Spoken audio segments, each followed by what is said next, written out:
the biggest problem is like taking actual San Francisco and fitting it into this limited space that we have, trying to get important, landmarks in there, or at least neighborhoods, and um, basically just fitting it into our small world and recreating what I see from Google Earth and our pictures with the props that we have.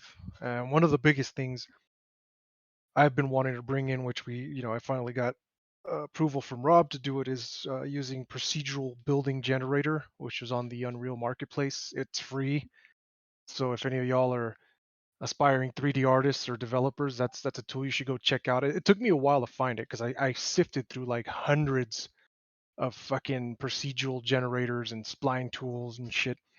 And I found this one through a tutorial I found on YouTube. So when I tried it, and it's a bit complicated, but once you get a hang of it, and once you watch the tutorials, you get a pretty good understanding of how it works. And I started playing with it, and there's like so much we can do with it as far as speeding up the process at which we model buildings. Because what we've been doing mostly is doing one-offs of buildings, so it's kind of limited the amount of buildings we can whip out in any given amount of time.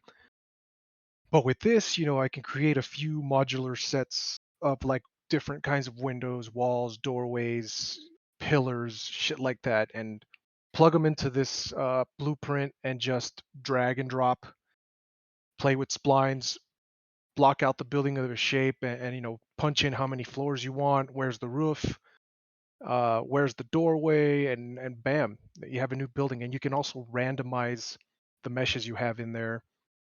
Uh, One thing I'm planning on doing, of course, is creating unique meshes, but I've also been considering bringing in some of the meshes from the Unreal Sample City. I don't know if that's even, is that fair game, or do That's we fair have? game. Yeah. Anyone Okay. that has, we were looking at some of the cars and some of the actual miscellaneous props they have in the Matrix demo because they're nanite and they are like amazing in terms of how they're modeled. And we were looking at like replacing and adding in more street signs, more stop signs, like all the miscellaneous stuff in the Matrix demo because we could use that for free because we're an Unreal licensee, and essentially just integrate that into our world so that like all of our streets are more populated and it looks more like an actual city. Do you want to go into that effort, how we were looking at the Matrix demo and it made us feel like, fuck, we got to do better? Oh Remember when yeah. we were I mean, doing it was that? the same thing for me, dude. I was just picking all the shit apart in their level, and I was like, God damn, man, that like the way they did their streets is I really liked, because you don't have to line these meshes up like exactly, side by side and worry about gaps. Like what they did was they actually beveled the edges of these slabs of asphalt, and they just pushed them up against each other and made different shapes of intersections and street, and they used decals to pretty much do all the markings. The only thing about them is like, we would have to optimize the shit out of those fucking assets that we bring in, because they've got like 2K textures for like a street sign, a fucking street section, and pretty much our streets are everything, the sidewalks, the road markings, the streets, everything is on one atlas, one material. And the atlas is like, I think 2K by 1K, I think, or Yeah. 4K by 2K, somewhere around there. It's They, something they, they reasonable. deviate. Yeah. So like again, like that's when I posted it in the channel. That's what we're talking about. Is like it's a free showcase at Epic Bay for Unreal Engine developers to be able to get an idea of the more cutting edge features that are in Unreal Engine 5. And it's also meant for you to be able to deconstruct it, learn it, and to like use their assets if you want into your projects um, based off of whatever you want to do. So there's an example of it. Anyway, back to you, Efren. Sorry. Yeah, and, mainly I want to bring them in for, yeah, more variety, more stuff on our streets. Especially signage is one thing I'm big on. Is it'll make our environments more lively. Like somebody actually lives there. Like there's actually businesses in these buildings. Uh, of course, I've been pushing for lights, but we have to do a better job of how we're going to execute that. For having some night lighting, because I know this game would look fucking beautiful with some proper street Absolutely. lighting and shit like that. Uh, Run that Also, nightlight. one thing that's really expensive that I would love to do, but I don't think we can, is the faked interiors for the buildings. would have been Oh, awesome. this what Spider-Man does on PS4 and PS5? The Yeah. palms. That's something that me and Dimitri were looking into. And you can see it in the Matrix demo, is that those are fake interiors where I think they model it and then they basically apply it as a material to the windows of the buildings. And then Mhm. that way it fakes the interior. There's nothing actually there. Where we want to do that, but it's about, I guess, finding until like everything's been solidified and the buildings are finalized. And then we have to make like probably like 20 different interior types based off of like industrial, residential. That way you can look at people's homes and be like, oh, there's something in there, but it's not really there. You know what I mean?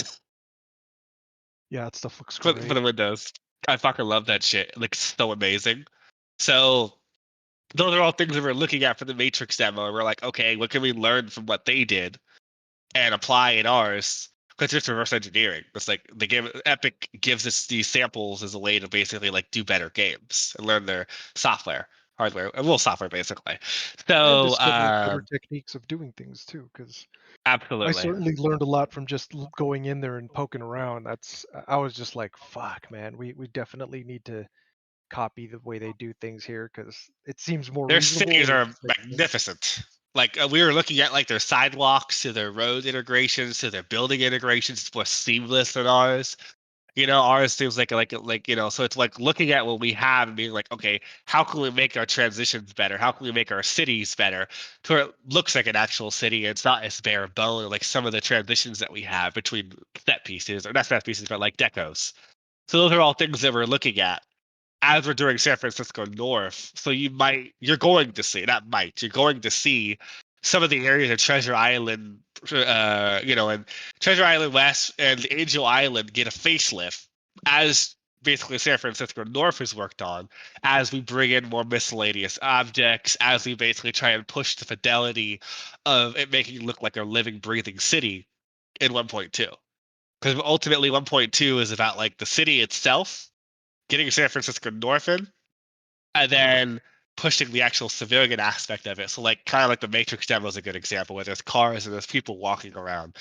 That's something that I'm going to be like kind of really focused on exclusively on this build is basically like fleshing that out and making it to where like when you walk around, there's people actually walking around. So we'll be putting more time and resources into a system they use in the Matrix Awakens demo called Mass Entity, where it basically allows you to simulate civilians in the thousands to basically like their jobs. Kind of like what Cyberpunk or Red Dead does, or Grand Theft Auto, where it's like you can walk away and then walk back and they're still there, but they were hidden and turned off in a way. They're not as expensive anymore, even though they're like out of your peripherals, like you can't see them anymore. They're still being simulated and ran in some shape, manner, or form globally on the entire city is how mass entity works. So it's a matter of we have to like integrate our AI, our civilians into that, for like the ambience AI that walk around. They're different than the dynamic civilians that are going to be forming like groups and like tribes. We'll call them tribes or gangs or whatever that are going to be dynamically generated in each grid. These would be like the ambient AI that walk around, they drive, they decrease as the time goes on as the virus spreads and becomes more dangerous in some zones. So green zones will be more likely to have civilian people walking around, and yellow zones will be ones where it's like in the middle, kind of like when you play Prototype, and it's like there's chaos and people getting shot at, and the cars are driving away really fast and all that. And then red zones will be like completely owned by Chelsea and they're just dead. It's just infected goop, the infected, and all that fun stuff, and they just completely own that zone, and that's her. Those are her home territories where like they've killed everyone, or they're close to killing everyone in those zones. But yeah, back to you, Derivar. Unless you want me to talk about the some of the new early game stuff. Oh yeah, it'd be good to go into the new early game system and how that's currently being implemented. So right now, as of this week, we are implementing in a new early game that's going to integrate in with like the civilian management and the factions. Because a lot of feedback that we got is that you start the game and it's like go go go go go like 11, like you have no time to plan, you have no time to figure out what you're doing. Well, and like it's just the infected are everywhere, and they take over the entire map in less than 5 to 10 minutes, and then it's overwhelming to a lot of people. So the common thread we got from that is that we're going to be slowing that down and making it to where Chelsea starts by herself with a small entourage of infected, and they start in a zone and they'll slap people and infect and try and set a hive up. And then once they set that hive up, they will basically start to expand from that area. She'll get her little bubble of protection where she can't, like, once she cements herself somewhere, she has to stay in that area. So she can't come over and end the game by just being like, I'm going to kill everyone in the CERC camp because they can't kill me anyway because they don't have shutter rounds. So wherever she chooses to cement herself, she'll stay there and she'll basically like build a hive. And then from that central hive, um, she'll basically recruit lieutenants every 5 to 10 minutes into the game. And basically there'll be like a breakout force to where like if you've like essentially like entrenched her and she's like quarantined, they'll try to lead an army to break out from that area that you've entrenched her at.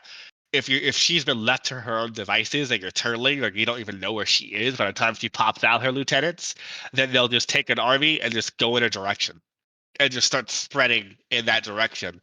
And they'll push that approach of like they'll lead the armies, they'll go in each direction. Those are like her commanders or her like generals per se. Um, so you'll see them more essentially, and they're not like is like okay, let's go find where they are based off of where the circles are. Like they'll be more localized to an area, instead of just all over the place where it's really overwhelming. And then the idea is that it'll give players a little more pacing, a little more time to kind of catch up because they'll be popped out over time instead of all at the same time. Um, and then that'll tie into dynamic civilian groups, but basically like civilians will pop up and they'll form coalitions or groups based off of a personality type, and they'll fight each other or they'll fight you, and later on they'll fight Pierce and Natalie, and they'll obviously fight the infection. Is the idea is that we'll be rolling different like like 3 different personalities of like raiders or cannibals, same thing. Um, peace hippies, and then gun lovers, like people that are like more militaristic.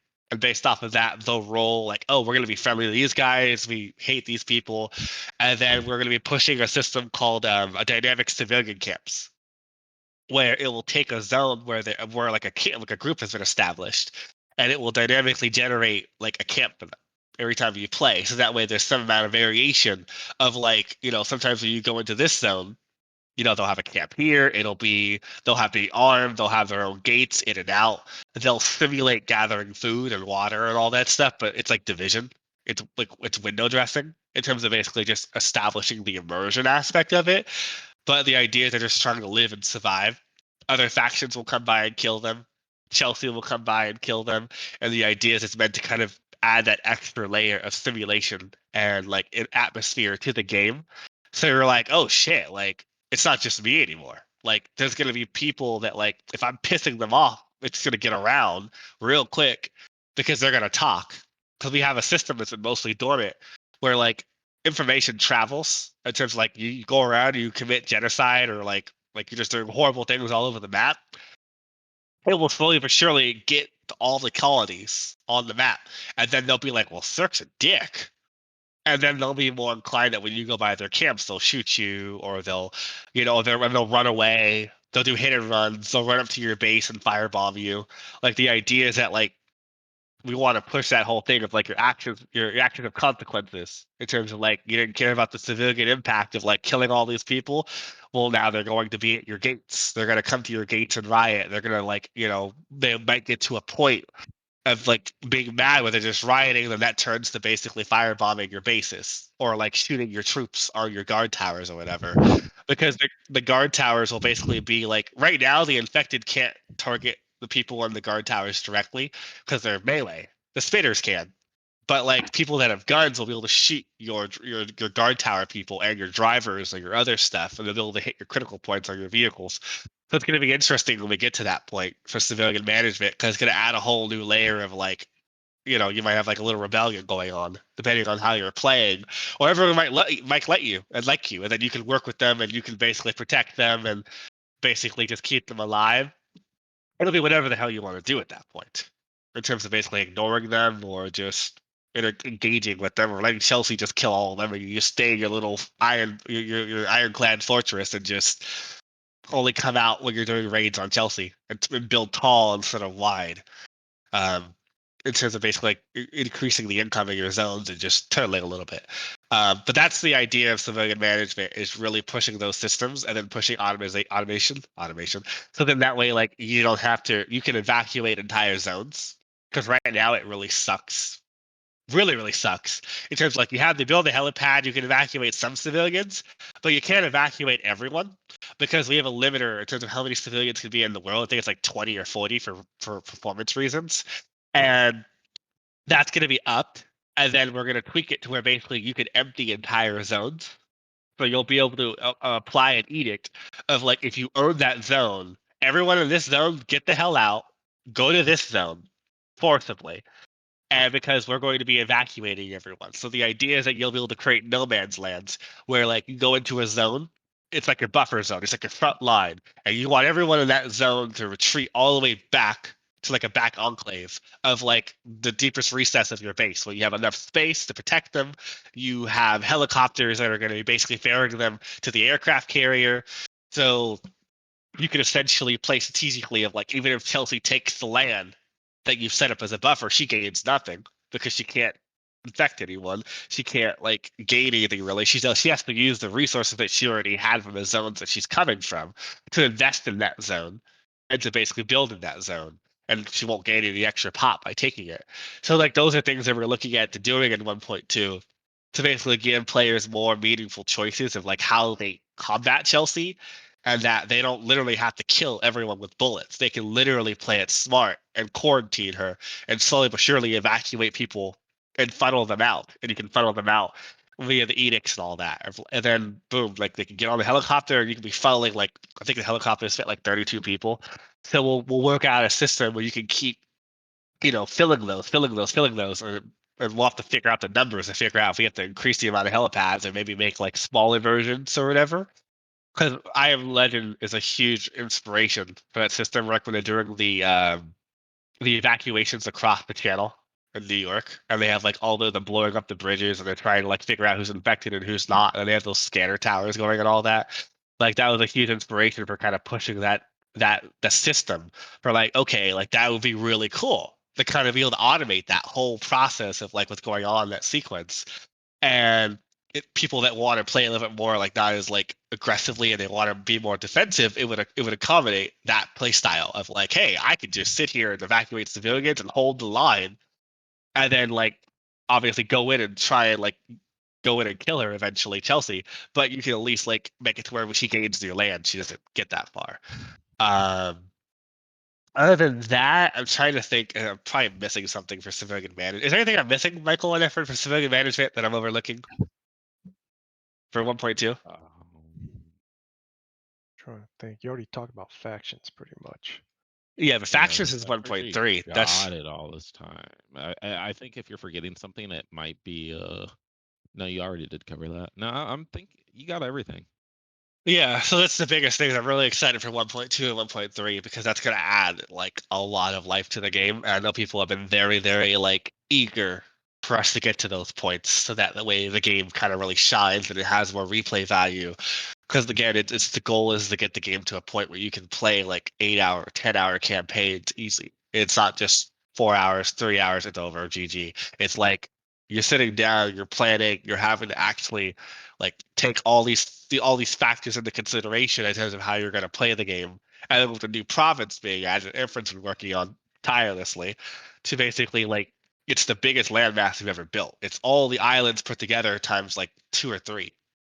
So like it's ginormous in terms of like the new area you're gonna have, an urban playground, with the parks and whatnot. They're gonna have it in San Francisco. So with the new landmass, with those new systems running, 1.2 is gonna be sizable. It's gonna be one of the biggest patches we've done ultimately. And then, yeah, Michael. Well, I don't know if Michael wants to talk about what he's been doing for the characters, because that goes into 1.2 as well, really. Well, you got to think though. First is that's the concepts aren't all there. We'll talk So about the ones that you are doing. That's what I'm saying. well, they're not permanent, I know, but right? they look better than the last models. Eh, They're still a step up. okay. So basically, we're putting together reduxes of just temporary until we actually have the budget to kind of allow to kind of get the final meshes of the characters in. We're kind of going through and kind of doing a redesign of like how some of the units look. Like for instance, you guys have already seen the heavy. The Spec Ops kind of got a facelift. It's just more fidelity in terms of like their quality. Their textures stand out a lot better. Their animation rig is more final. So with that being said, the next one is the Assault. We kind of have Winters figured out, so Winters is going to get her final skin because second to final, I'd say. Her Second to cell final. form She's 3. gonna she'll I yeah, guess she'll you have could consider her as cell forms if you guys watch yeah. DBZ. Oh no. Stage 2 right now. So also with that, another one that's coming out is the Engineer is a big one, and then after I get to the Engineer, I'm gonna step away and do the Navy guys that we're talking about for the boat. Me and Dimitri are still kind of figuring out exactly how we want to go about that. We kind of have a good direction. We know what we want them to do. It's just kind of I don't know much about the Navy, and neither does he. So we kind of got this whole booklet thing that we kind of have to go through of like the colors and what they mean and all that. So that's on that front in terms of like what's going on with the characters right now. So you guys should be seeing some more stuff in the upcoming week. Yay. Back to you, Dervi. All right. Where was I? I've kind of lost my place now. The Medium Atlas Tower. I don't know if we spoke about that. I had to walk away for a second. We My have cat not. had an issue. Oh no, you're fine. So the Medium Atlas Tower. How is that going to work and be implemented? So that's currently on the back burner for finishing the new early game. Our goal is to finish the early game, do the Medium Atlas Tower. It just probably takes it'll probably take us like 2 hours of work hours to just get the Medium Atlas Tower working. And then from there, the Medium Atlas Tower is just going to be basically a mobile tower, but it'll take up pop. I think it's like 5 or 6 that we're playing around with. You can have about 3 to 4 guys up there. You can take out all their weapons, and it's meant as a way to basically to reinforce and allow you to cover your advances, cover your flanks, cover areas that you don't have the time or you don't own that zone to be able to just like someone keeps sneaking behind you and building infection pods. Like it's basically a very mobile way of setting up a quick static defense that you can break down and you can move on demand based off of like whatever's going on in gameplay. So it's completely situational. Some people might not need it. Some people will. How I play when I rapidly advance. Sometimes people sneak past. So I'll set those up in like areas or bridges where I don't have the population or the numbers, and I don't want one person or even a civilian sneaking past that I'm at war with. Because I guess the idea would be is that when we add in the more people and they're going to have more things in play, there's always a chance that like a civilian might be a saboteur or anything like that, or like when we get to the point of the factions. So it also kind of gives you a little more firepower to exert because that is a very defensive base. It has a lot of health. It's armored. So theoretically, those 4 guys on a mobile tower are more powerful than 4 guys on the floor because they're very defended. Like it'll take a lot to kill them. So some people might adapt it into their strategies of using that with their advances, where they set those up in intersections and they wait for engineers to come up and build, or they wait for a command truck to come because so that kind of like approach to gameplay is what we're thinking about. We're like, okay, we'll move up some infantry guards, we'll move up 2 command towers, mobile command towers, whatever, the medium towers, sorry, and set them up in different intersections that are like right in the center. Put a capture truck in, build a tent to own the zone. People are coming soon, or you're under siege as it is right now, and that will buy you the time to get turrets built, build walls, build a small little outpost, and then pack them up, move them to your next outpost. Is the idea that we're thinking. So very situational, but I think it's going to really help out in terms of basically just kind of like those like little border cases where it's like you need a little more firepower. You need like that. I guess you could say that survivability that they're wrapped up in terms of basically like being able to move them really quickly around the map, especially if you have Chinooks. But yeah, that's it for that, Durbar. Yeah. I also saw that night vision was being implemented. So does that mean maybe darker nights, or how is that going to go? Michael, this is all you, buddy. Well, I mean, basically, Robert came to me and asked me to look into see if putting that in. So put it in. It doesn't necessarily mean darker nights. It's more to fix the visibility issue at night, if that makes sense, just because it's already hard enough to see at night. So it really just kind of helps with the night combat, especially with the fact that you don't have thermals anymore right now. So it definitely does kind of help with the whole like, okay, but I need to make some progress during the night, but it's hard as shit to see. There's not a lot of light. So that's really what that was to combat, was to help with visibility. Well, also you got to think about the other aspect of it was to basically, well,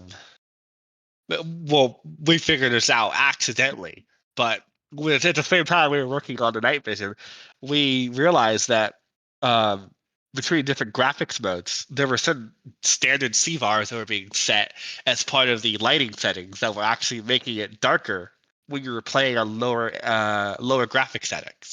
So from low to medium, darkness was actually like impossible to see, and on epic to high, it was what we were playing at. We didn't realize it enough. Is that yeah? So we made that change as well at the same time that we were doing the night vision. Is we went through the INI files and normalized them, so that way we could have the same amount of brightness across all the graphic settings. So that's another thing that happened as a consequence of working on night vision. And we were like, wait, like, why is it so goddamn dark? I think it was one of our moderators, Suki, that found it. And then I tested it on, because I recently built a really crappy, like 10-year-old computer. And that's really what helped us as well, kind of benchmark the performance. And I also noticed it on there as well after she mentioned it. And I was like, what the hell? So we that was another thing that we pushed with the night vision changes. And I think the night vision came out great for what Michael tweaked and set up. Um, so I mean, it looks good. Like I think someone on the feedback website was saying that we should add IR strobes. I think what they're called, Michael. Yeah. Yeah, like so that was something we were talking about internally, is having it to where like your units would glow certain colors based off of when you're in thermal, and then we just turn off the icons maybe when you're in thermal. Like we were talking about things like that when we were still on the fence about when we should do it and if it was actually like something we should go ahead and do. But I know Michael was advocating for it. And I was just kind of like, well, we could just kind of figure out when we should do that. Because like I think that's like another post-process material, something like that we have to do. But it's not too bad. So that was something else that might come to fruition when we can find the time to just kind of like sit down and focus on that. Back to you, Demar. Sorry. What's that? So when it comes to the infected and building their towers, I'm not sure if we talked about it or not, but the new builder units for the infected. So we are getting rid of the ability for every standard infected to build structures, and we're centralizing them to a central building unit. It's a new infected class that we're going to be adding. That will essentially be like the Zergs from StarCraft. A little like I forget. God damn, I can't remember their name. The Broodling, not the Broodlings. I can't remember their name right now. But like the building units from StarCraft. So we're aiming to go more in that direction as we start to augment or adjust the infected to not be as virtualized or fake, so that way when we make the transition to making them playable by people, because the ultimate goal is like we're making small little changes behind the scenes and like the gaming aspect, getting rid of that, of like simulating their health increasing and all that stuff, and kind of planning it out from behind the scenes of like, okay, like at one point or another the infected are going to need to be playable, and it's going to be really broken if every single infected can build. So that was kind of the thought process behind like, okay, we need to introduce a building unit for them. That would also help the issue of like one infected gets into your zone and now he's building an entire hive under your nose, like out of nowhere. So now you just have to like, okay, is there a building unit with them? Are they protecting a building unit? Where are they going? And then at that point, it's kind of like more on the player to kind of like be aware of their surroundings and know like, oh wait, a building unit stuck past. He's going to try and build a hive. He's going to try and kickstart an infection in that zone. So that was something that we were looking into and doing with the new early game, is essentially making that change to just kind of start to prepare the infected more and more for being able to be played as against the CERC.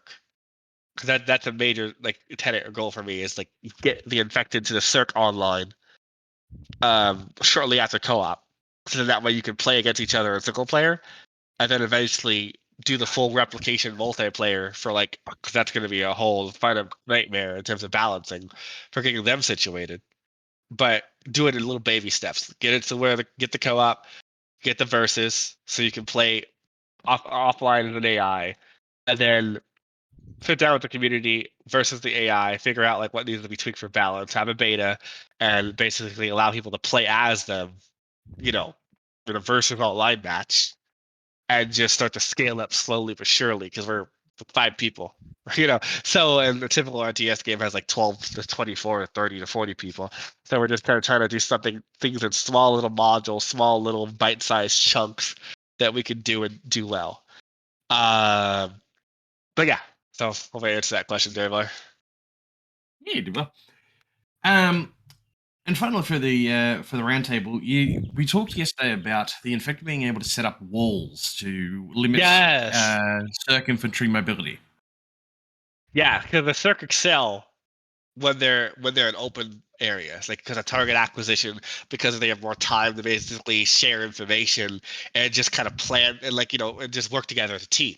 So one thing that we're looking into with this new system that'll be keep in mind the new early game, the infection stuff I'm talking about, the builder units, that's all going in next week on experimental.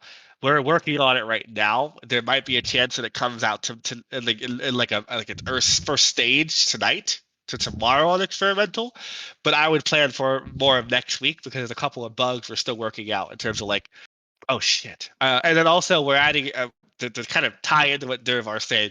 Pods are no longer going to be static; they're dynamic. The pod spawn throwers are going to be dynamic. The gas towers are going to be dynamic, so they don't build and right now they're all preset level designer positions. So sometimes they'll favor building all clustered. Sometimes they'll favor separating them out. It'll be based off of like what's the area around them and like how well is what is it an area of contention? Like are you fighting the CERC constantly? Then they'll be more inclined to build their pods closer together, but it will slow the spread within that zone.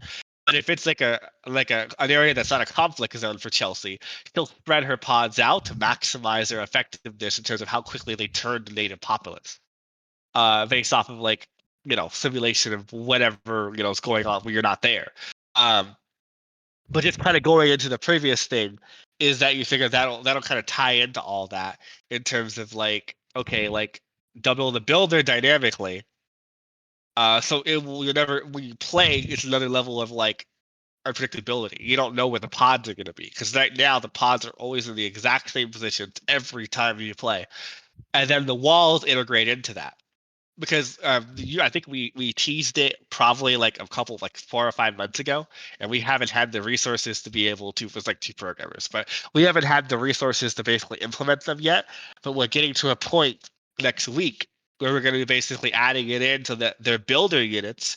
Will add in walls that they can fabricate that are biomass, similar to State of Decay, where they will build these around their enclosures. They'll build them around their bases. They'll build them as kind of like a marker of you enter this zone, you're in our territory now.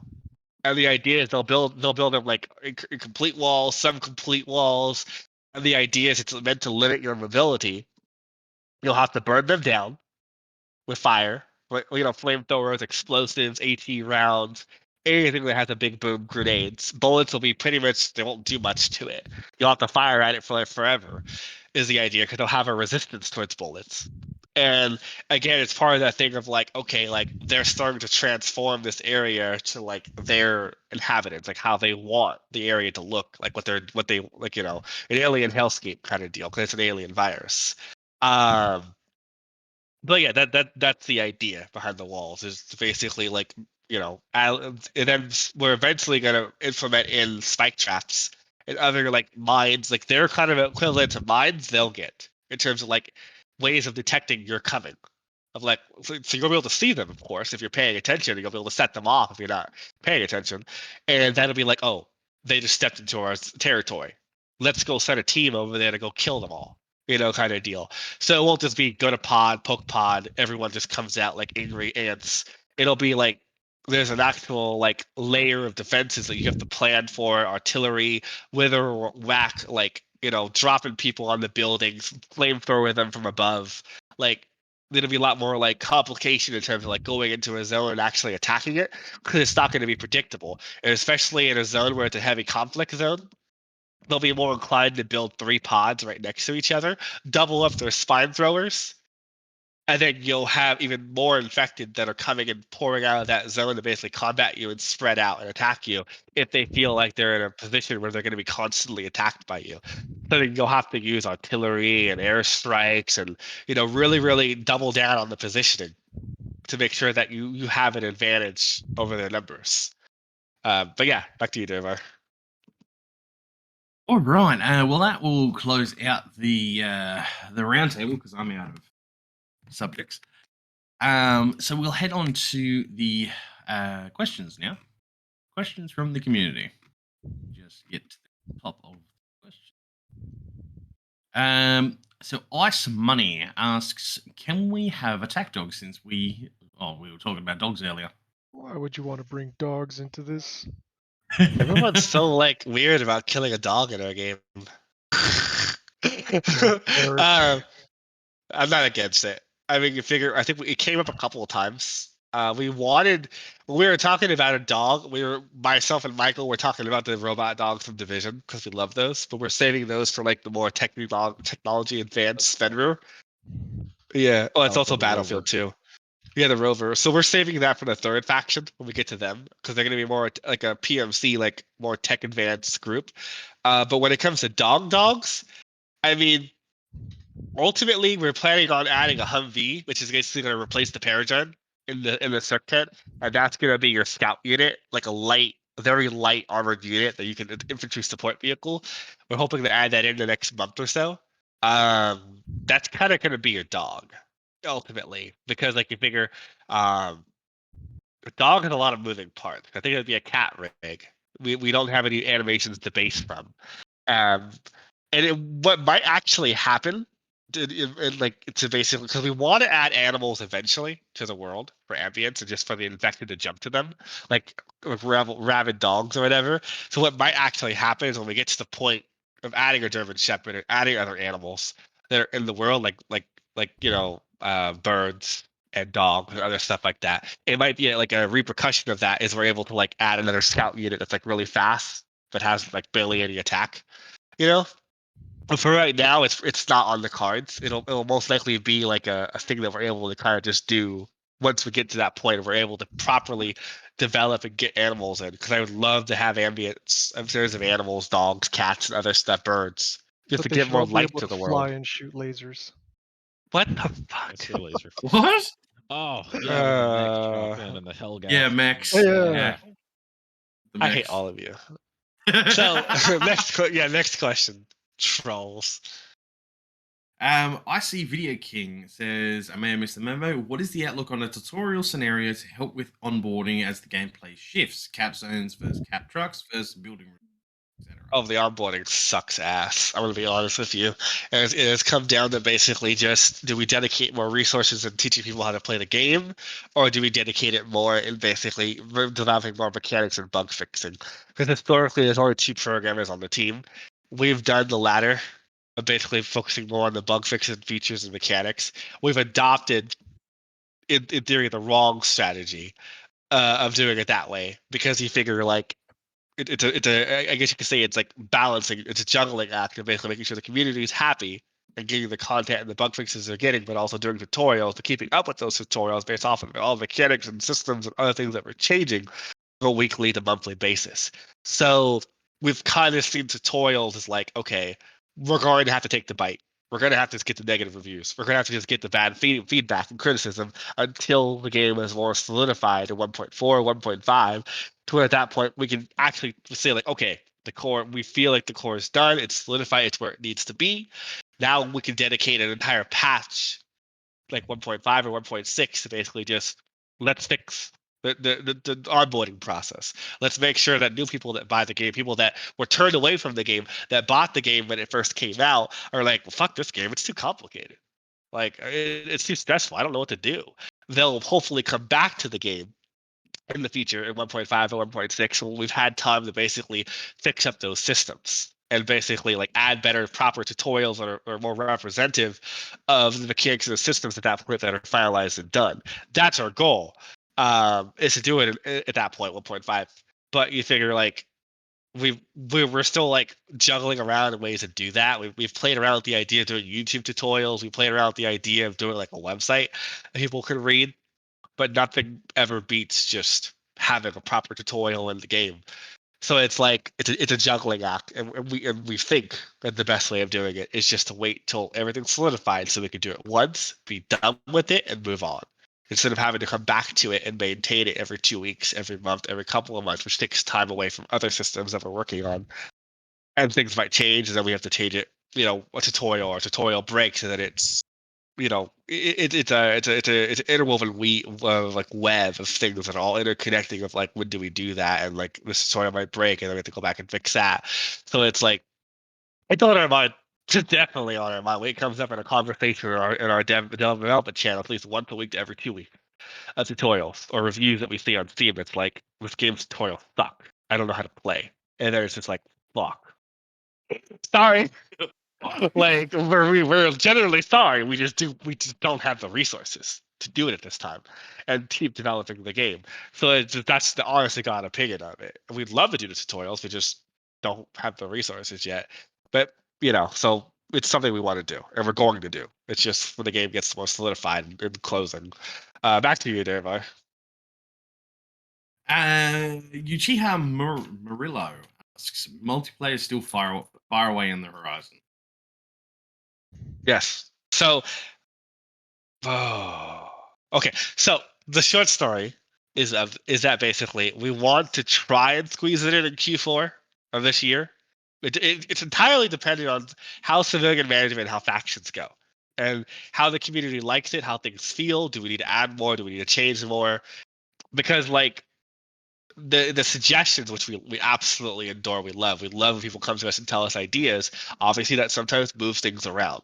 We would love to do it October, Christmas, but it comes down to like the feedback that comes in. Do we need to change things? Is the system's broken, X, Y, and Z?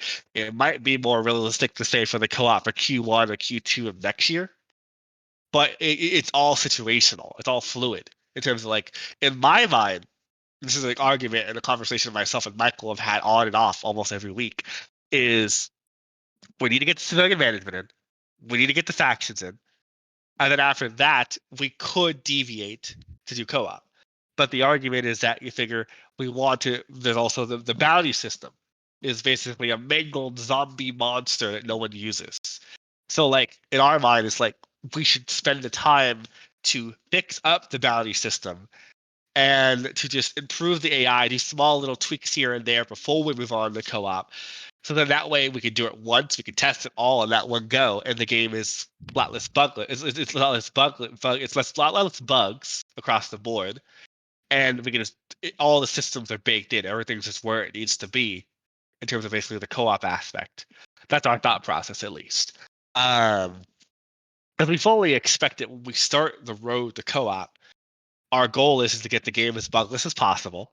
So we'll start a bug hunt on our website. We'll try to eradicate 80% of the bugs, 70% of the bugs minimally, and then we'll go dormant for probably a month or two. That month or two will be basically revamping all of our systems, replicating it, testing it, doing some private testing with people, and then essentially like doing an open play test at that point, like on experimental, where people can go and test the online co-op stuff. That's our plan, because you figure there's a lot of systems that will have to be converted to like GAS. Yes, that's an actual acronym.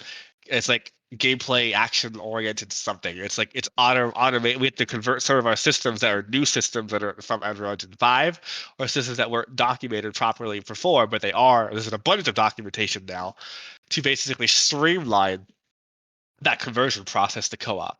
Because then when we add new abilities to the character via GAS, they're supposed to be replicated and network supported by default. So all we have to do is just choose what effects go where and just configure it in like a system, like a panel of like, oh, when person uses heavy ability, send this information to the clients, make these changes here. When person activates sprint, send this information to these characters, and because like every change in the character has to be sent out to every single user. Like when your character starts to run or walk, that has to be sent to everyone.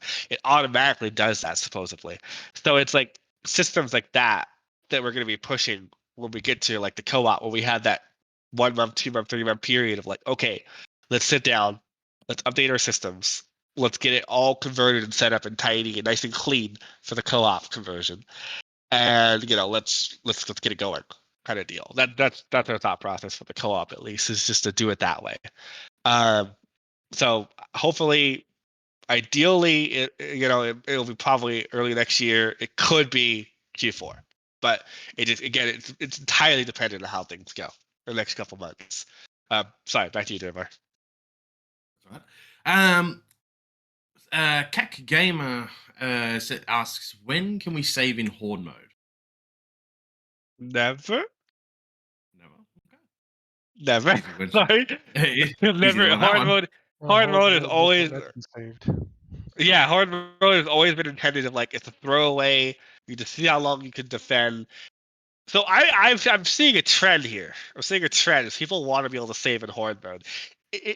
I guess the question is, do you want like a tiny little skirmish mode that you can save in that's outside of pandemic mode? That's small little throwaway maps. Is that the argument here? Is that you guys just don't want pandemic? You want like tiny little throwaway maps that are just you can save on, and they're not horde, and they're like quick little like 20-minute, 40-minute maps that you can play on. Is that what you guys are getting at? Because we keep hearing that. I've heard it a couple times, and I'm like, maybe we could duplicate. No, I'm not saying to get rid of pandemic. I'm saying there's another mode, like a skirmish mode.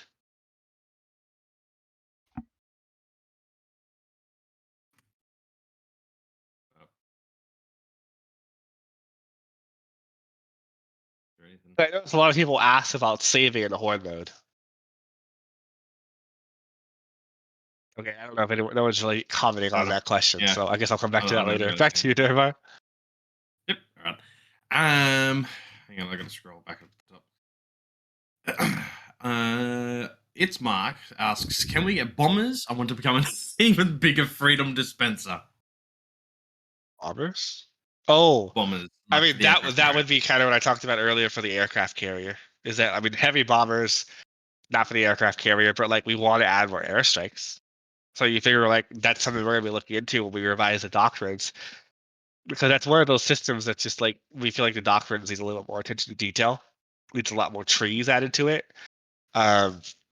That's actually an example of an auxiliary system that we want to update when we do co-op. Is that after civilian management and factions, we'd like to be able to add more to the doctrines, revise some of the CERC buildings, and to add a DNA research tree, and then do co-op. That's an example of something that's situational that we're still kind of wrestling with in terms of like when to do that. So then that way, co-op is, again, it's fully fleshed out. People can specialize and go down different trees to basically fill different roles when you're playing together. But yeah, that's kind of the goal there. Back to you, Dervar. Sorry. Cap Gamer again asks, can we get? Ooh, this is a good. Can we have sorry? Can we have an infected traps that lure zombies into cages for it to be easier to get DNA? Please make a fuel count for the aircraft carrier and have it. That's what I goddamn forgot. Oh, I'm so sorry. That's what I forgot. I should have just wrote a list for civilian management to bring up for the meeting.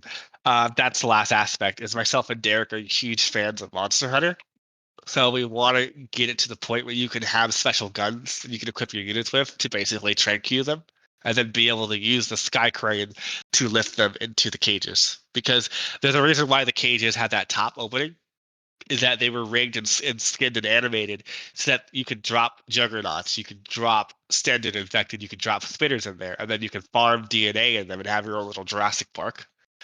Because that will, when we do that, we would have to add the DNA research tree, because the idea is that that's going to push it. We're going to make the virus more deadly, more present in the world with the gas towers and everything else, and you'll actually have to do a research tree to make their units like more adaptable, more like survivable in terms of like when they're going into some of these zones.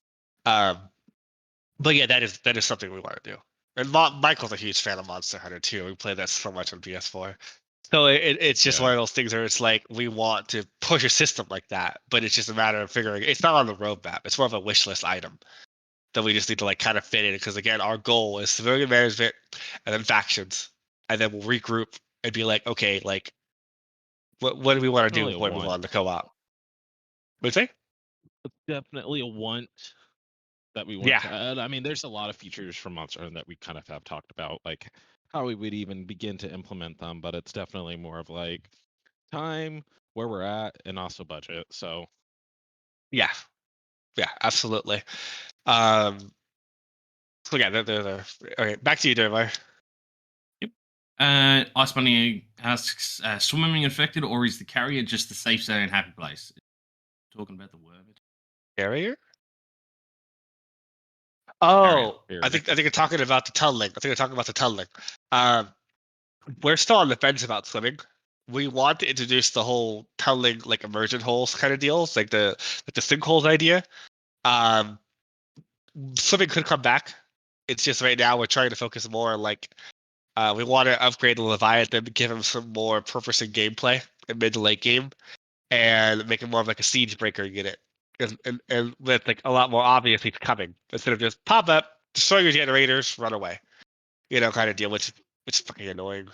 So it's like it's kind of on our short list of like things like it's an auxiliary list. That's on our roadmap website for basically just kind of trying to like revise those kind of things. But anyway, yeah. Should we get some voice questions? People are raising their hands. I was just saw that people were raising. Okay. we'll have to get how going they've here done this soon. now. Yeah. Okay, so let's bring in. Oh. Let's bring in Lord Commander. Hello, hello. Hello. So, question I had, I'm obviously a fan of Command and Conquer and Zero Hour, all that stuff. So I'm very excited you guys are adding the aircraft, or kind of developing the aircraft carrier. It's really really cool.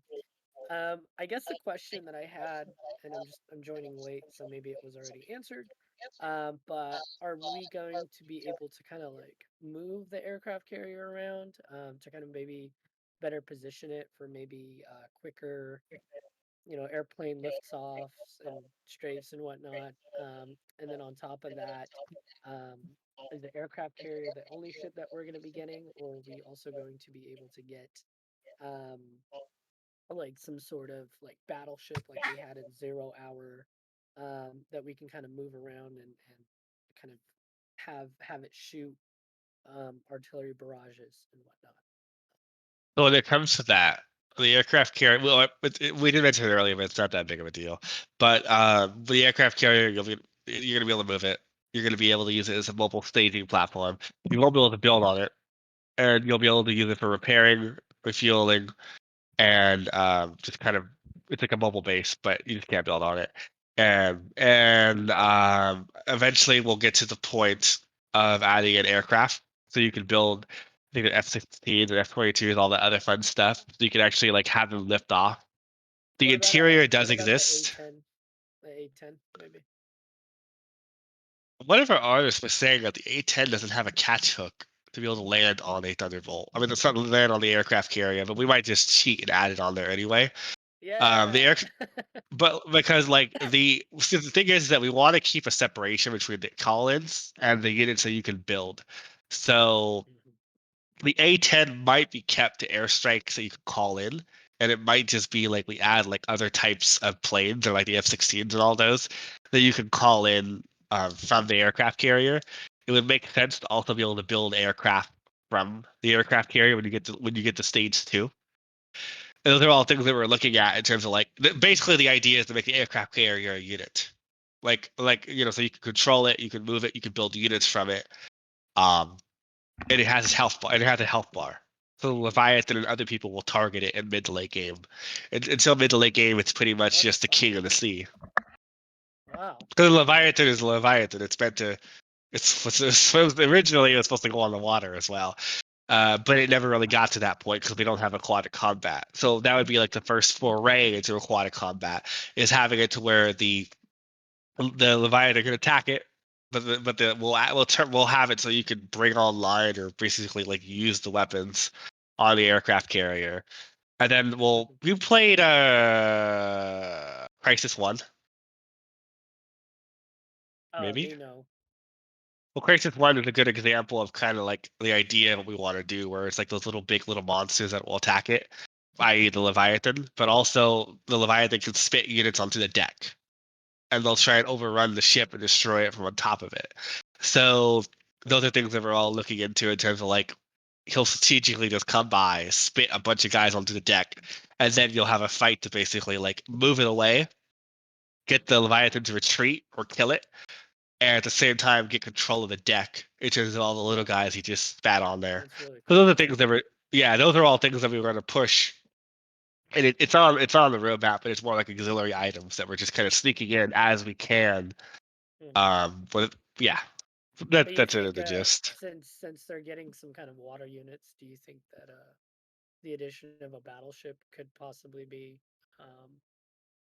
I We'll guess most one likely way add the to Navy Coast Guard ships, their equivalent of I don't remember the name of their ships off the top of my head. I know we have some of them modeled, but they're static entities in the world that just kind of float.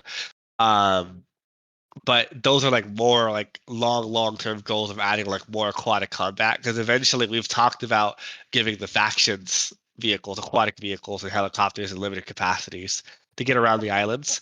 Um, like like GLA terrorists dinghies. or something? Yeah, Oh my god. basically, yeah. We looked at. I love the GLA in terms of like God Command and damn it. Conquer. They're stealth Yes. general. Yes. So it was one of those things where we are looking at those kind of systems. It's just a matter of just kind of getting this first like trek of things done in terms of like our immediate Sure. list, Like what you were saying. and then looking at those systems and just kind of being like, okay, what do people want the most right now? Like, what would make the most sense based off of where we are? Because when we do aquatic, we'd want to do aquatic all around. So at that point, when we get to that point, we'd have the factions in. So it would stand the reason that if we add Sure. aquatic vehicles for the CERC, we have to add it for everyone else. Yeah. I And get what you're saying. I know we were talking about like dinghies or like little boats like that you could use to kind of insert teams, and and Like then little obviously sailboats like or whatever. and like little Coast Guard ships and everything like that. But nothing. We weren't talking about any like battleships or anything like that. It was more so just like small transportation ships. To get around. Yeah, and maybe just having like what was the word? Like repossessed or basically like stolen like yacht transport ships, for like how the factions would get vehicles around on different like islands or whatever. So when the game deteriorates to some point where you're losing a lot of control and they've gotten to a tech level, they'll be able to like build like you see in Homecoming Spider-Man. Mm-hmm. You know that ship that the Vulture tears apart, like something like that. Sure. Where it's basically like those like huge ships that you can put vehicles on. Those are basically things that we're looking at to like the faction could use in mid to late game to basically be able to like get across the island if you're blowing up the bridges. But So those are just things that speaking of yeah, transport, I know you guys mentioned before, like and this is my last question, I promise. You sure. guys mentioned you guys would be adding an osprey. I just didn't. I wanted to, I guess, ask again Yes. about that. See how That's that's why the coming helipad's so along. damn large. Is that you figure Oh, the helipad was made really large to accommodate the Osprey. Um as it stands right now, it's more so we're going to do it.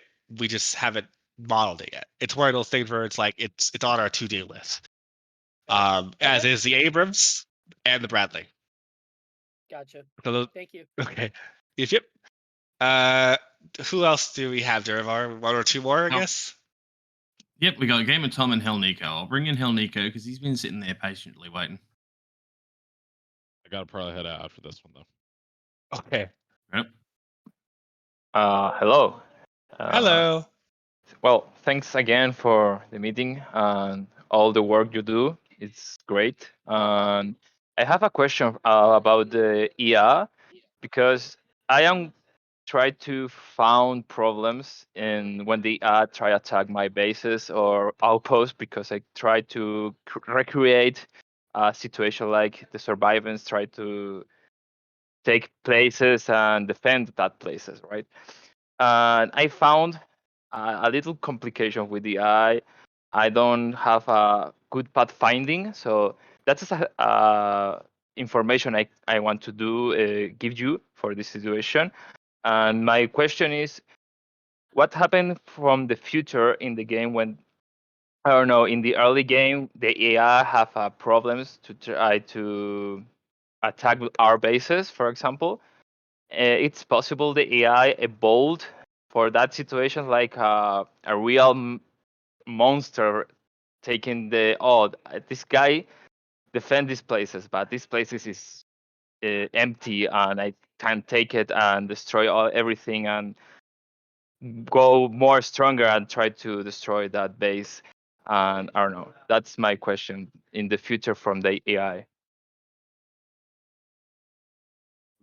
So you're talking more about like the advancement of the affected AI, right? Yes, completely. Yes. And you're concerned about basically like how strategic they are and basically like attacking our location, like the resources they bring to bear. If I'm understanding correctly. Yeah, I take part on different situations, and I have problems, or I found problems when I try to take me out for a place, because Yeah. I don't know, put a wall or different places. For example, in the Iceland, in the laboratory, I don't know, it's like very close to the beach. I don't know the name, Uh, but it's very close to the condominium houses. I don't know. I don't remember the name, but I put a outpost there. I create a base there. I try create a situation like the AI tried to attack me, because I don't try to stop it taking another places, but when the AI try to take me out for there, have problems to find path findings or spaces to move. So it's like the AI have only thinking sending more zombies and don't have more good results for attacking me. But that's the information I want. For my question okay. is that for the evolution of AI. So I'm gonna try to answer this the best I can. So when it comes down to the AI, they are getting an improvement with what we're doing right now, with improving the early game to where they can build and strategically just kind of determine where they want to locate themselves. Um, when it comes to their attacking logic, they're very drone-like in terms of basically they just seen something and they just mindlessly throw themselves at it. In terms of more strategy coming into play for them, that is a goal for us to basically make it to where they're a little more understanding in terms of like how and when they should flank, um, when they should give up, and just realize it's a lost cause. To basically like you just have that good of a defense to where they need to stop and come back with better units. Right now, they don't fully understand the idea that they're getting like wrecked in terms of combat. So sometimes they'll like keep sending people in, and then by the time they do figure it out, they've lost way more people than they should have. So like those are systems that we're still tweaking. We did some tweaks recently, about like 2 or 3 weeks ago for that. But we're still pushing those systems, and the individual AI, you're going to see a lot of changes coming to them because they're going to gain the ability to traverse and get over obstacles in terms of like walls, in terms of buildings. So that will open up more gameplay opportunities for them to flank and maneuver around you to give you more, make you more on your toes in terms of like, you know, I've been pulled off at the spinner climbing thing, but eventually I'll go back to that when things calm down with the performance and the 1.2 changes we're doing right now, going into 1.2. 1.1 going into 1.2 is that when I get back to the spinner climbing, that will slowly but surely be carried out to the rest of the standard infected. So now they'll have new ways of getting to you, flanking you, jumping off buildings to get to you, like in World War Z, and hopefully that will kind of hit that sweet spot you're talking about. Um, in a couple of months, I would say around October, if you're still having issues and you still feel it's lackluster, I would advocate that you just tell us, or maybe just record a video or just show a GIF, show pictures explaining what they're doing and how Okay. idiotic they're being, and we'll take a look at those. Okay. Yeah. I have 1 or 2 question more. Since I can't.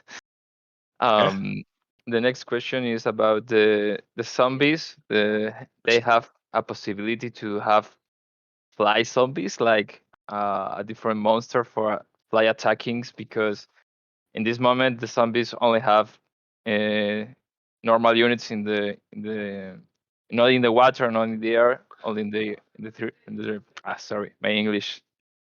You're fine. But fly units. It's a possibility to see that.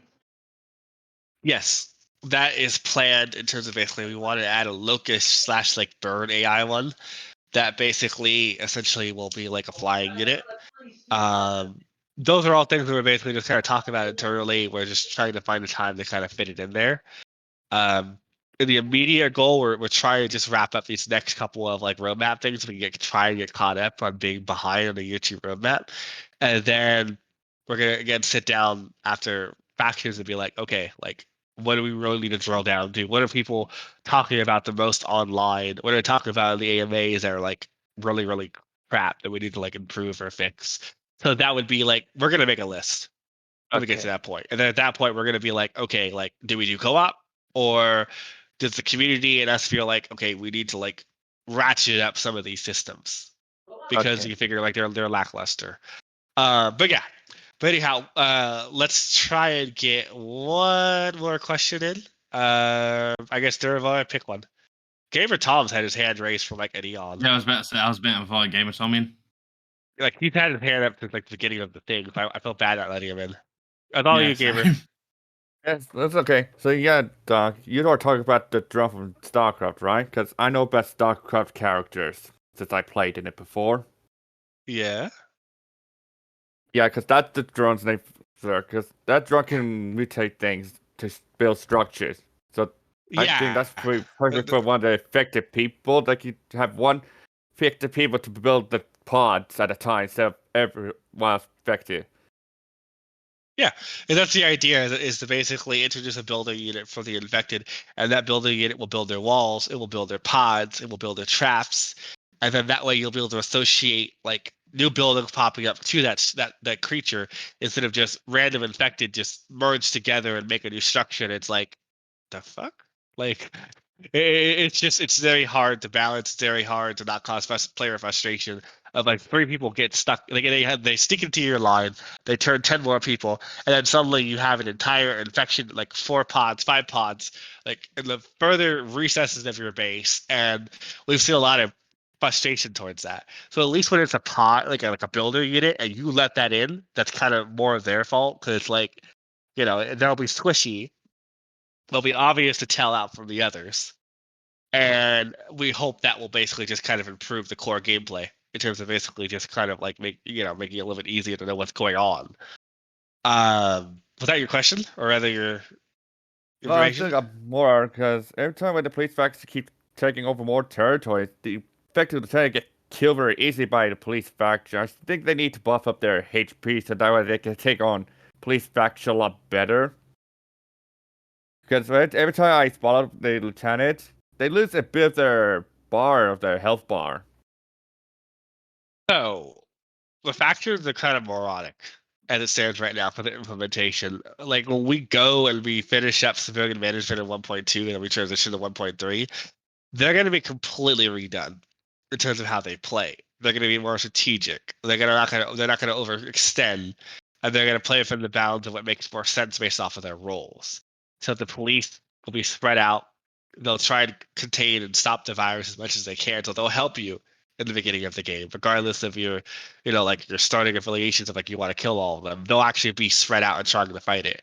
And then over time, going into the mid game, they'll figure out they're not going to win, and that their best goal is to basically try and save as many civilians as possible, and to basically make a fortress, and then vassalize civilian groups around them, and work with those civilian groups to extend their power base.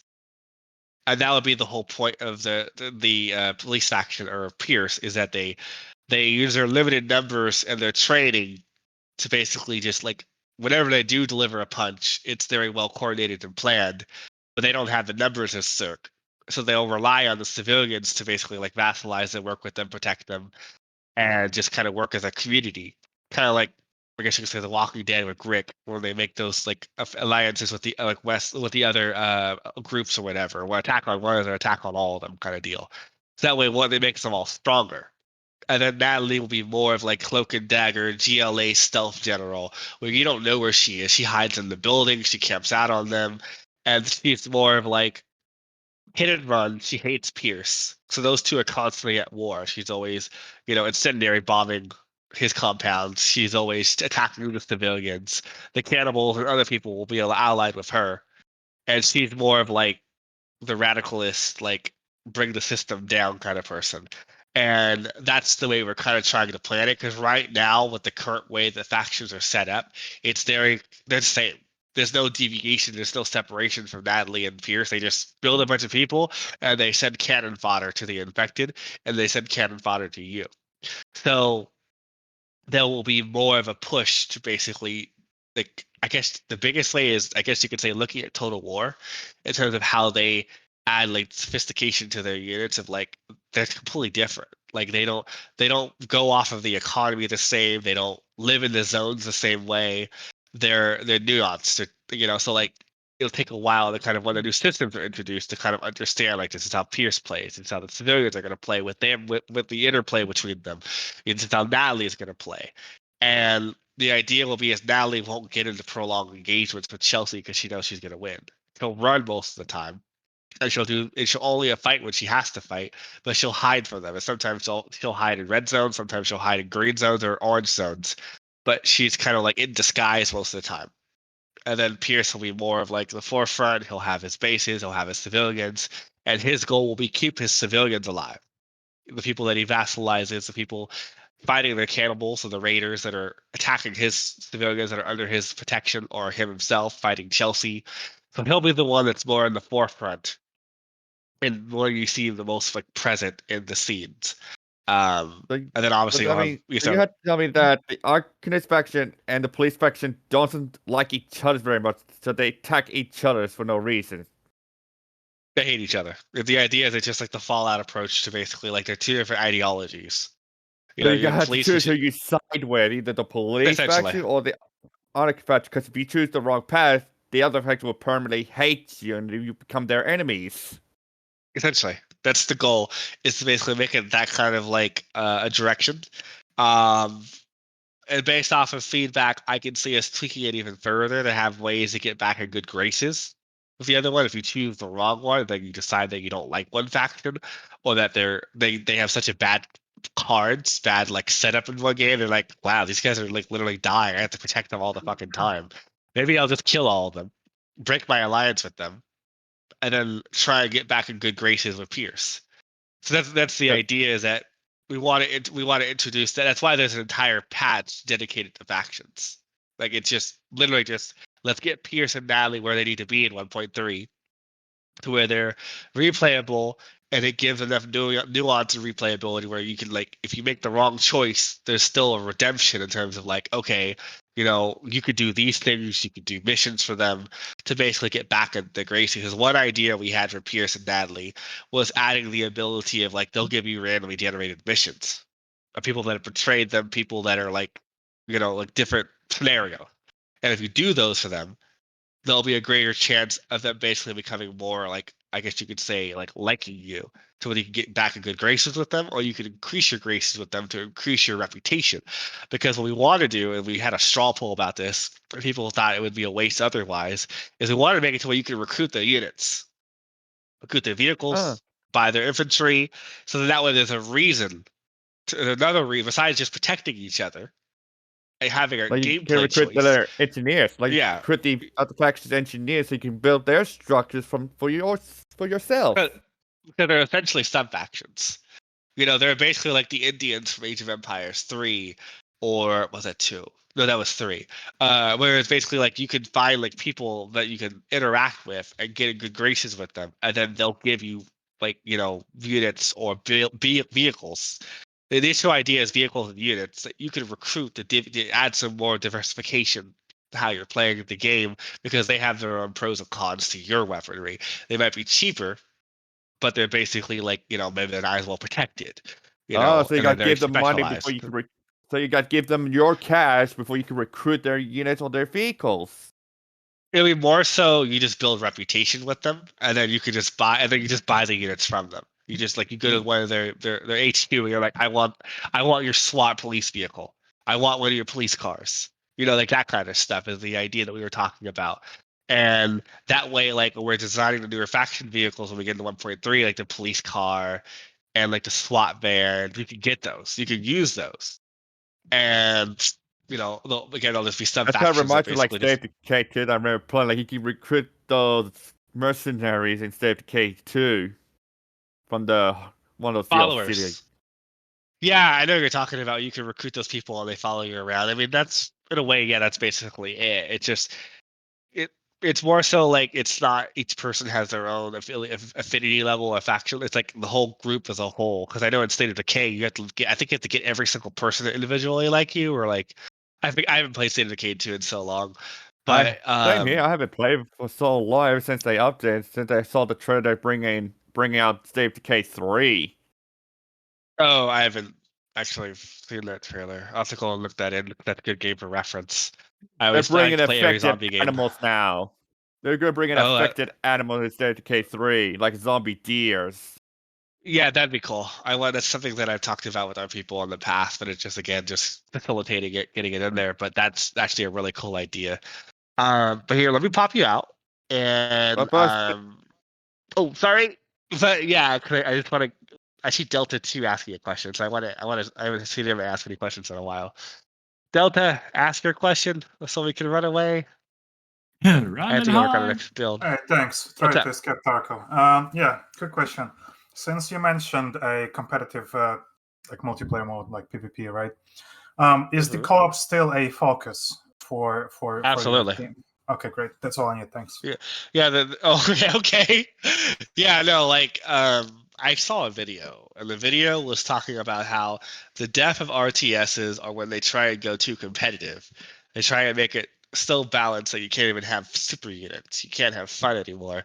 And that was an argument they were making on a YouTube video that me and Derek were watching, where it's like, like these recent games have tried to push esports so hard to the point where it's like you can't even have fun in the game anymore, because it's like everything has to be so super balanced and so super fair that you can't like have the mammoth tanks anymore. You can't have like the nuke launchers for like Command and Conquer 0 Hour, where like the Chinese can insta kill units, like that kind of stuff. So it's like that's something that's been really important to us, is that fuck esports. Like if we do the whole PvP thing, it's gonna be like just for fun. Like it's not gonna. It'll be like we do the co-op, we make that balance, we do the versus, and that's just people want to play against each other. And when we do that, ideally the role. Ideally, the goal would be is that it'd be like 3v3 or 2v2 or 1v1, where it's the same thing as CERC, where like it's a delegation of resources, where like the infected obviously have I think they get like a pop of 200, sometimes higher. So like it'd work the same way as the CERC in a way. It's gonna be like you're playing only on one side. It'd be like now the infected players divvy up the resource and they figure out like, okay, you're getting this lieutenant, you're getting that lieutenant, that guy's getting these lieutenants. I'm playing as Chelsea. We're all gonna build our own little bases and assimilate and try and push towards different fronts, while the other 3 or 4 players on the CERC side are doing the same thing. Of like, okay, you're going to double down this doctrine tree, you're going down that doctrine tree, you're going to be transport to logistics, that guy's going to be front line, that guy's going to be the engineer doctrine, like go down those trees. That's what I mean by versus. Is that like you figure like it'd be co-op, but instead of playing against AI, you just play against like a person that's just it's like 2 or 3 players or one. Where it's like, okay, let's do a 3v1, where it's like 1 player plays as the infected, and then 3 people play as CERC. It's whatever you guys want to do at that point, in terms of like how you divvy it up, how you set those rules up. You're the game masters, essentially, when it comes down to it. You set the rules. We just set the framework, and obviously mods would allow you to extend that framework. Okay, so I think I've answered all the questions. It seemed like anyone's having a heart attack over how I explained the multiplayer. Let's see. Yeah, I totally want like a Starship Troopers mod and fucking Halo mod for the Flood versus the UNSC. That'd be really cool. We can't do it That legally, would be pretty fun. but that would be so cool if someone actually like made a mod for that. I'd play the shit out of that mod because especially when we had like the whole replication support, then you and your friends could play against like the Flood versus the Covenant versus other people on the game, and then change out the map to like High Charity or something. Because like the whole goal is to basically get the game to a point where we can have full mod support, so you can do total conversion mods. That's and have the multiplayer support it, so that way you guys can have fun. Like it's really we're looking at Stellaris when it comes to like modability and just making it to how much you can change. Polaris is Okay. insanely moddable. Though. I know, but Dare comes from that modding playground, so he's always just a little like person in the back of my ear, just like we have to do it this way. Like it must be programmed in this way. Modders need these features, and I'm just like, okay, all right, I'll do it. Some of the things we'll have to change and edit based off of like we'll bring modders in, and they'll be like, what the fuck were you guys thinking? Why aren't these systems exposed? Like, why is this way? This is really complicated, and then we'll just change it. Because it's the same thing there, but we'll have to have like a beta or a period where we just bring all we invite like some of the best modders like Stellaris or whatever to take a look at our SDK, and then we just let them tell us like, hey, I want you guys to expose this system. I want you guys to, write better documentation for this. Because the whole goal is modding. Look at Left 4 Dead. I still play it 5-10 years later because of the damn modding. So Left 4 Dead's a fucking masterpiece. Okay, so are there any questions for Efren or anything else before we leave? I gotta go work on the next build. I gotta do some more performance testing. I gotta like load up the toaster machine, and I gotta run some games and see if I can identify some chokes in the pipeline. You see anything else there, Ivar, that's tasty before we run away? Not that I can really see. No. The doctrines have escalation tiers that encourage you to spend XP. More casually deceived, why don't your doctrines contribute to global doctrines like a doctrine-wide doctrine? What the fuck? There's simply when I put points into any doctrine, I get more progress into a list of generic powers. Huh. I didn't really think about it that way. I've always thought about them as like a skill tree. Like, because we used to have the doctrines where it was like you had 3 like things like their traditional company of heroes. But I felt like that was limiting creativity in terms of basically these longer play sessions that we're trying to design the game towards. So like if I have my way, the doctrines are going to be basically like you'll have different like categorizations, like kind of like Horizon or like Cyberpunk, where it's like you like to play stealth, you like to play. Obviously, in our example, it'd be like airborne, engineering, building. It would be like mobile defense, like ground infantry, armored core, like that kind of stuff. Or like each doctrine, the global skill tree would have like categories, and then you tech down those categories to get better units based off of how you like to play. So if you're airborne, you would tech down to get the Chunooks because you're airborne could be logistics and the Chunooks to some degree. So maybe we like kind of mix that up a little bit. It'll come down to like when we kind of like sit down and we revamp the doctrine tree. But that's kind of how I've seen it, where it's just kind of like, okay, like let's just kind of go down the play styles that I see or play styles that could approach that we could like maybe promote. Like one play style people were talking about is being able to weaponize the virus. So that's something that we could look into for a doctrine tree, where it's like, I love the idea you of have weaponizing the virus.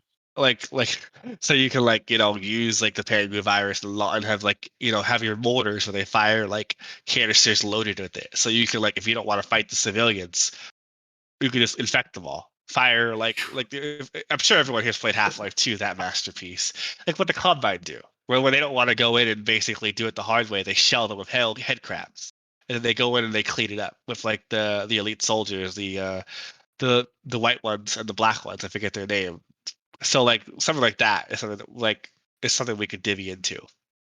We're like adding more interesting ways of like playing the game. That's how I've kind of seen it. I've never seen it as like it's shared when you do one, then it adds into another.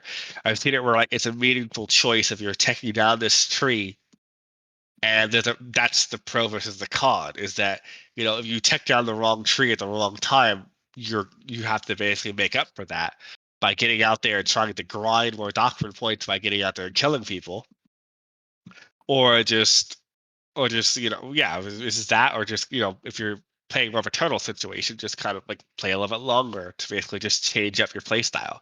Or the co-op aspect, that's really where I think it'll shine, is when the co-op aspect is in, because I hope people will actually get to the point of like they choose an archetype of how they're going to play, and then they stay to that archetype and a role, and then as they get later in the game, they'll get more multi-rolled, because then at that point, like, you have so many doctrine points, you can start to tech into other trees to basically be able to do more armored combat or more ground infantry combat as the game demands. So you're more like, what's the word?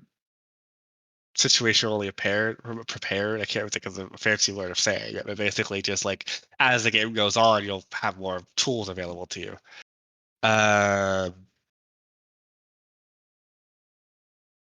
Okay, so Duravar, anything else you want to grab before we run away? None that I can really think of, no. Yeah. So you want to wrap it up? Yeah, let's wrap it up and we can get back to work and whatnot. What was the question? If find animal types of airstrike, why don't you make a doctrine specialized? That's what we plan on doing. The airstrikes are going to be doctrines. Like that, any new airstrikes that get added to the game are going to be doctrines. The only time that they won't be a doctrine is if they're buildable from the aircraft carrier. So like F-16s, whatever facility was able to be built on there, like we want to add like really quick jets so you can build center airstrikes. But then you also have the call-ins that are more like beefy, more expansive, and well, they blow shit up. More so than the other ones would. We're still trying to figure out like where one starts and where one ends, but that's going to be like a whole thing when we get to that point of adding that aspect to the game. Okay, Derival, you can wrap it up now. I really have to get back to game design. All right, well, let's wrap it up and get back to work, shall we? All right. Okay, I did wish you to want to get thank. the outro? Okay, go. Sorry. Yeah, I'll do that. I wish to thank everyone for coming along and enjoying the weekly roundup today. And I'd like to extend a thank you to Efren and Robert and Michael, now that he's not here, for coming on and talking to everyone. Yeah, he's had an appointment. And if anyone would like to continue to support the development of Cepheus Protocol, they also have a Patreon that you can go to. And yeah, anything helps really. They also have a merchandise store that also comes in handy to help assist with the funding of the project. And yeah, I guess that's all we can really do. So let's wrap it up and head on out. Okay. Thank you guys all for coming and taking the time to talk to us. How do we end the stage now? Oh, there we go. It's just